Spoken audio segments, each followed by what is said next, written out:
I'm Todd Wilson with Shop Tools Outlet. Today we're down at our Des Moines showroom on Northeast 14th Street. I'm with my nephew Harlan Black. We're going to talk with you today about the Hy-Pro TP11KC-DX two-post car lift. This lift is an 11,000 pound lift. It's called a clear floor lift, meaning that the hydraulics and the sync cable go over the top. And it's got bisymmetric arms, meaning you can load a car symmetrically or asymmetrically. So let's go take a look at some of the features. One of the first things we notice is that the arms are telescoping. On the front arms, we have a triple telescoping arm. Comes out in three sections. Easily slides in and out. Yep. And back into place. On the back arm, which would be lifting the vehicle on the back side of the vehicle, is a two-piece telescoping arm. Also slides in and out very easily. Now the rear arm length, when fully extended, is about 55 inches from the back to the center line of the pad. What's it on the front? On the front lifting arm, from the base of the arm to about the center of the lift pad, fully extended, measures about 41.5 inches. So 41.5 inches. Now, of course, you're not going to load your vehicle like that all the time, so sometimes you always have to start with it in. And one of the important features about the arms is you got to know what the short length is as well, so that you can get it in between the two wheels. On this particular lift, when the arm is closed, we're right at 35.5 on the back. On this side, it measures about 18.5 inches to the center of the pad. So 18.5 and 35.5. That way, when you put the vehicle inside the lift and you move the arms between the wheels, you can not hit the wheels as you come in, and then extend the arms out to where you need to be to lift on the proper lift points. Another difference between two-post lifts you'll find is on the pads where it actually attaches to the frame or loads to the frame. Some lifts have what's called a drop-in cradle pad or lift pad where it doesn't screw up. On the TP11, these are called screwable height adapters. So this actually has several adjustments. As you can see, this is going down on the big thread, and then there's actually a small thread as well to adjust this from all the way from like 3 inches to about 5.5 inches just using the screwable pad. Now you can also add height adapters to the pads like this, and the one that Harlan has is 2 inches. This is a 2-inch adapter, and if you need additional height when lifting a vehicle on a truck frame where it goes up higher in the back to lift that, you can also stack these as well to gain additional height for lifting bigger vehicles, SUVs, and trucks. And what is that total height? That total height is just about 8 inches to the top of that lift pad. When those are stacked? Yep. Cool. So that's definitely another nice feature about the TP11 that you don't see on some of the other lifts, is the screwable adapter and 2 different height adapters that come with the lift as packaged. Next, we're going to talk about the power unit. The TP11 comes with a 220 volt Duro power unit. To operate this unit, it's pretty simple wiring, 110 on each side, ground wire. The neutral we just have capped off. We were using 4-line electrical line. So to use this, we just simply press this button in right here.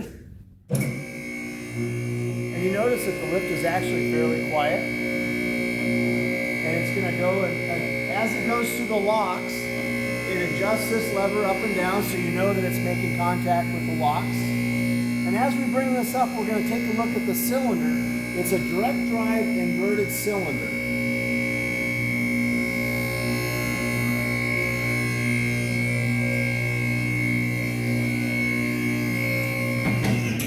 There it's all the way to the top. We're going to simply bring it down on the locks. And as you can see, I'm about 5'10", and if we were on this spin-up cradle adapter, we'd be touching the frame. We'd have clearance underneath the vehicle to walk underneath. Now, note, when I work on my Ram, usually, I'm probably bent over just a little bit at 5'10", so if you're 6 foot or 6'2" or so, you might have to bend over a little bit. Now, Harlan, We have direct drive cylinders on this lift. What exactly is that telling us, and what's the benefit do you think of those cylinders? So these are inverted direct drive cylinders. It's directly bolted to the top of your column on your post. So you can see the cylinder right up there. It's going to directly bolt to this, pulling it up, making a very stable connection between the column and your car. And actually being an inverted cylinder, they have a lot better of a lifespan because when a hydraulic cylinder pulls, it has a lot less likability to leak any hydraulic fluid through those seals. So I'll bring it up, Harlan, so we can actually see that cylinder when it comes down. And that's actually good. So Harlan, now that we've lowered the lift arms down, we can actually see those direct drive cylinders and how they're inverted. Why don't you show us what you're talking about there? So as you can see right here, this cylinder is directly bolted inside of this casing.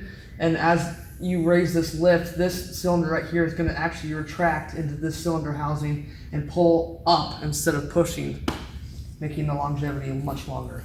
And you know what another potential benefit of that is that because this cylinder is not from the bottom pushing up, you know where dirt and debris usually land? Right there. That's what gets inside your seal. Yep. And can cause a lot of damage to your seal. So the fact that this cylinder is inverted, you have less chance of getting dirt, grime if you're grinding or whatever you're doing Keeps it on much that cleaner. seal. Yeah, and keeps it a lot Most of the time when cleaner. this lift is off the ground, that is actually completely covered by this, making it much safer, making it so it's out of the way, out of harm, out of anything to get into there and damage that cylinder. It's one hell of a lift, there's no doubt about that.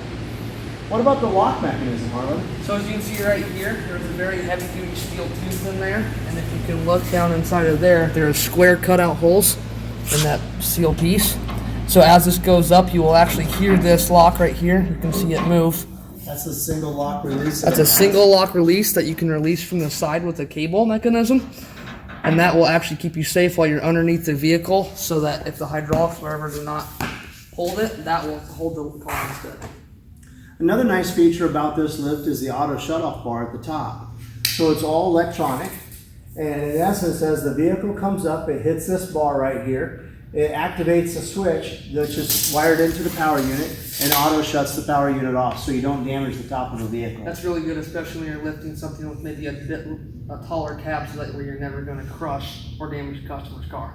So like I said, we've got this lift all across the United States in multiple warehouses. It is a long lift, so it ships at 12 foot, and freight can be kind of expensive, but it's a heck of a nice lift. It's going to do a great job for anybody that wants to work on small cars, utility vehicles, all the way up to 3/4 ton or 1 ton trucks. Yep. Yeah, so we hope you've enjoyed this video today, and we hope we've provided some information about what this lift is and the features it has. If you have any more questions, please leave a comment, and don't forget to check us out at www.shoptoolsoutlet.com. We're based in Iowa. We sell all across the United States, and our phone number is 888-288-6657. Hey, thanks a lot, Harlan. Thanks.